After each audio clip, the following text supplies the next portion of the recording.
We begin a 5-part series called I Love My Church. And I'm doing a short introductory message today. And as we go throughout this month, we're going to hear, it's hard to read, but the 4 words at the very bottom there: community, service, giving, and sharing. We're going to talk more about each of those words. I want to get us thinking about loving one's church. To start, I'm going to have you, I'm going to put up a couple of pictures. Jeff, I think you need to click it for me. I'm going to throw up a couple of pictures, and when you see them, I want you to shout out a one word or phrase that describes how you feel about having to go to that place. Okay? The Department of Motor Vehicles. I'm hearing Uggs, I'm hearing, yeah. Waiting. A lot of people have said, no one's going to say love. Anybody love it? Okay. Let's try this one. Doctor's office. Anxiety. Getting a checkup. Fear. Someone said. Now, that's what many of us would say. I do want to share with you one response from the 8:30 service. One person said hope. One person said hope. Found that very interesting and enlightening. But most of us are feeling a little different, right? Walmart. People. Anybody love it? Maybe you do. I'm one of these people where I can go anywhere else and not come out feeling as grumpy as I do when I go to Walmart. There's just something, cheap, right, yeah. There's just something about it that I'm not going to try to explain or describe. I just don't like going there. So, there are places we have to go, places we feel obligated to go that, like you just demonstrated, we're probably not going to say that we love it. I think I saw one fist bump for Walmart, but I'm not sure. But that was it. Now, what if I were to splash up this photo? How you feeling? Hopefully a little better. But the one-word answers might be very different and might be interesting. What does it mean if someone says they love their church? Because you see, there are many different ways to love something or even someone. One of the problems that we have that you've probably heard us talk about is the fact that we have this one English word, love, that translates at least 4 New Testament Greek words and 3 different Hebrew Old Testament words. That mean many different things, but we just have this one word. So sometimes we have to be clear about what we mean. So let's try 2 illustrations. Illustration number 1. On our 10th anniversary, Dana and I's 10th anniversary, we splurged, said 10's a nice round number, we're going to splurge a little bit, and we went there. You know what that is? The row house, right? There are 2 row houses in Topeka. It's a little confusing, the governor's row house as well. But this is row house, the restaurant, kind of in a remodeled, it's now a restaurant, used to be a house, and I actually heard that Jenny Peters' son was one of the people who helped remodel it, is what she shared with me. On our 10th anniversary, we went there. Actually, perhaps someone in this room babysat for us that night. Thank you if it was you, I don't remember. We went there, and I don't remember what I had to eat exactly. All I remember is that I loved everything. Appetizer, main course, dessert, drink, everything. The atmosphere was really cool and unique. The service was wonderful. The food was unique as well as being delicious. Absolutely loved it. Probably the only time we're going to go, but absolutely loved it. It's a little bit on the pricey side. Illustration number 2.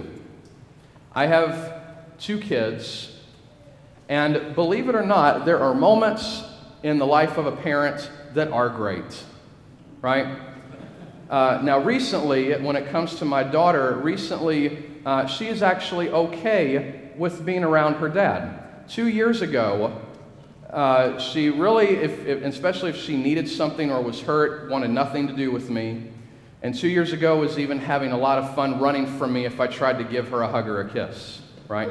But these days, she's actually a little bit more about me, right? She has to say bye to me 5 different ways when I drop her off from school and things like that, and we've been having a great time recently with the weather.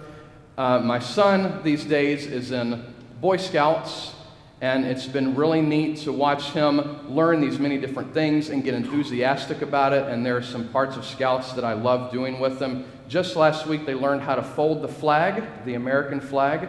That was really cool, and it's been very neat to see how exciting popcorn can be. Do any of you know popcorn? I had no idea how exciting popcorn can be. Maybe not later on. Now, those 2 illustrations. I love the Row House restaurant, and I love my children. But we're talking about 2 different things there, right? And when it comes to how we feel about our church, if we love our church, do we love it more like the restaurant or more like the relationship that we have? As we know, there are many restaurant reasons that people choose not to go to church, to leave church, to change churches. Now, it is one thing to love or not love your church based on what you are receiving. It is another to love or not love your church based on whether you feel loved and cared for there. That's a very important aspect. But we do hear a lot of restaurant-type reasons for love and not love. So I'm going to try something out on you. In the 8:30 service, it was really only the pastors who found this funny.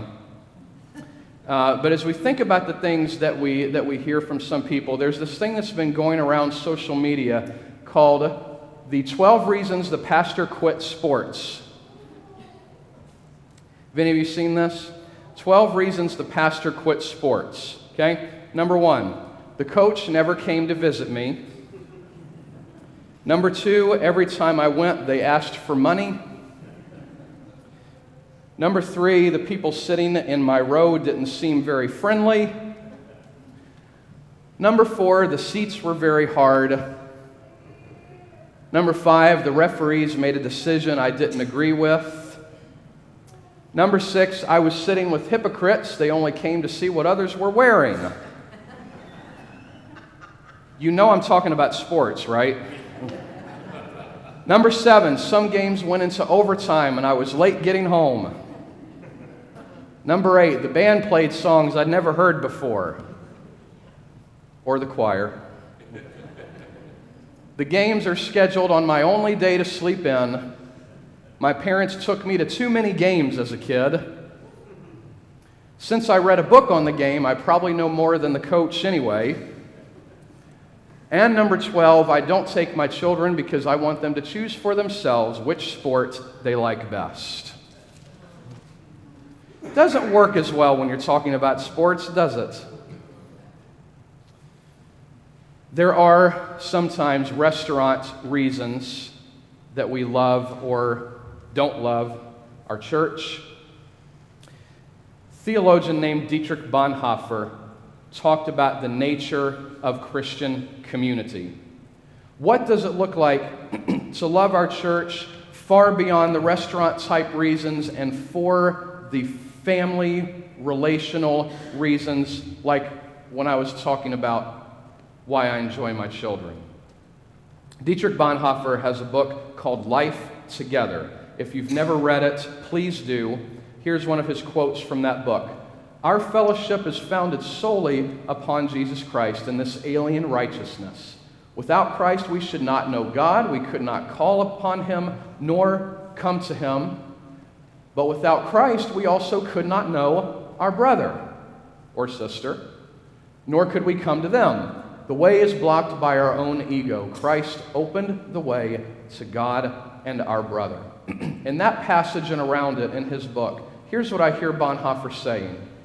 That when you look at a church, a group of people known as a church or fellowship or Christians, one thing you're supposed to be able to do is look at them and wonder to yourself, what in the world do all these people have in common? And if you think about it, particularly with some of the recent families that we have and the new ethnic diversity that we are seeing in this congregation, you might look and by normal social conventions think, I'm not sure. What is it that holds these people together? But as Bonhoeffer would say, when you ask that question, the answer is a very simple one. The only thing that holds all of us together is Christ. That He has accepted us to His table, adopted us as part of His body, and sometimes that is the only thing that can hold this group of people together. Because we are young, we are old, we are conservative, we are liberal, we are black, we are white, and everything in between. We like traditional music versus contemporary music. We like this preacher over that preacher. What in the world brings us together? Bonhoeffer's answer sounds like the Sunday school answer, but when you think about it, it's profound. Christ. Only under the banner of Christ can you get all these people together. And then Bonhoeffer goes on to say this. He kind of does his version of restaurant versus the real deal. Here's what he says. The final breakthrough to fellowship often does not occur because, though we have fellowship with one another as believers and as devout people, we do not have fellowship as the undevout, as sinners. The pious fellowship permits no one to be a sinner. So everybody must conceal his sin from himself and from the fellowship. We dare not be sinners. Many Christians are unthinkably horrified when a real sinner is suddenly discovered among the righteous. So we remain alone with our sin, living in lies and hypocrisy. The fact is that we are sinners.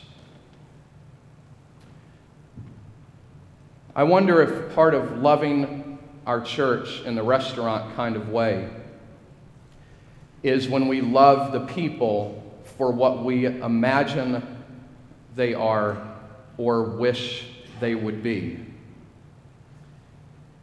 instead of the way that God connects with us, loving us past our sin, knowing that our biggest mistake does not define us. That's hard for us. It's very easy and normal and natural for us to relate to people who are in many ways like us, same life stage, same beliefs, etc. But the church is the only place where we are called together at the table with a big, messy bunch of people who all come together and say, you know what? If I don't know anything else, I know that I am a sinner and God forgives me. And we are all going to come together. This group of people who, in normal situations, going by what's natural and social convention, you might not find us together. But here, we know that we all have faults, so we love each other past them. And what would it be like to say, I love my church simply because we are the body of Christ together? Where, as Paul said, the hand cannot say to the ear, or whatever organs he uses, I don't need you. Where the foot can't say to the eye, I don't need you. But where we all play a part.